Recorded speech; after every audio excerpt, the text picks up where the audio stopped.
AAP stock analysis tomorrow and onward. In this 1 minute video, I'm answering whether this thing is a buy or not for me, so watch this short video till the end.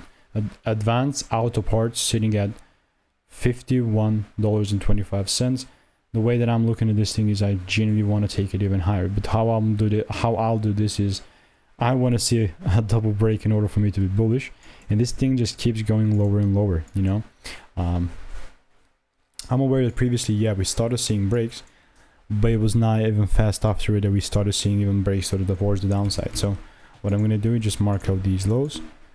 More likely now we're going to see the price take out the next lows here, but I wouldn't necessarily just randomly short here, I mean whatsoever. This is just my bias here, you know. It's almost about to hit the point, so like there's really no reason, you know, for me to go ahead and short. So what I'll do in other hand is just wait.